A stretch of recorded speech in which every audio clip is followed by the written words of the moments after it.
Hello guys, അപ്പോൾ ഇന്നത്തെ vlog ഒരു മിനി വ്ളോഗാണ്. പ്രത്യേകിച്ചൊന്നുമില്ല. നമുക്ക് ട്യൂസ്ഡേ തൊട്ട് എക്സാം ആയതുകൊണ്ട് രാവിലെ തന്നെ കുറച്ച് പഠിക്കാമെന്ന് പറഞ്ഞിട്ട് കയറുന്നിട്ടുണ്ടായിരുന്നു.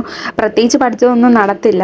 പിന്നെ ഞാൻ പോയിട്ട് ഹെയർ പാക്ക് ചെയ്യാൻ പോയി. നല്ല ഡാൻഡ്രഫ് ഉണ്ട്. അപ്പോൾ ഞാൻ ജെമിനിയോടൊക്കെ ചോദിച്ചിട്ട് വീട്ടിലുള്ള സാധനങ്ങൾ വെച്ചിട്ട് ഒരു ഹെയർ പാക്ക് ചെയ്തു. അത് വർക്കൗട്ടായി എന്തായാലും. ഒത്തിരി സാധനങ്ങളൊന്നും വേണ്ട, നമുക്ക് വീട്ടിൽ തന്നെ ഉള്ള സാധനങ്ങൾ വെച്ചിട്ട് പറഞ്ഞാൽ ജെമിനി അത് ചെയ്തു തരും. പിന്നെ ഒരു കൊറിയർ വന്നു, അത് വാങ്ങിച്ചു. കുറച്ച് കഴിഞ്ഞപ്പോൾ ഉമ്മച്ചിയാണെങ്കിൽ പപ്പായ കട്ട് ചെയ്തുകൊണ്ട് വന്നു, അത് കഴിച്ചു. നല്ല വീട്ടിൽ തന്നെ ഉണ്ടായതായിരുന്നു, നല്ല മധുരം ഉണ്ടായിരുന്നു. അത് കഴിഞ്ഞ് വീണ്ടും വിശന്നപ്പോൾ ഞാനൊരു പപ്സ് കഴിച്ചു. ബൈ ദ ബൈ, പപ്സ് കരിഞ്ഞിട്ട് പോയെങ്കിലും നല്ല ടേസ്റ്റ് ഉണ്ടായിരുന്നു. അത് കഴിഞ്ഞ് യൂണിവേഴ്സിറ്റി എക്സാം ആണല്ലോ എന്ന് വിചാരിച്ച് പഠിക്കാൻ കയറിയതാണ്. പക്ഷേ പഠിപ്പ് എന്തായാലും നടന്നില്ല.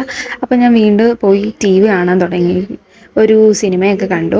അപ്പോൾ ഇത്രയേ ഉള്ളൂ ഇന്നത്തെ വ്ളോഗ്. നിങ്ങൾക്ക് എൻ്റെ വീഡിയോസ് ഇഷ്ടപ്പെട്ടെങ്കിൽ തീർച്ചയായിട്ടും എന്നെ സപ്പോർട്ട് ചെയ്യുക. ബായ്.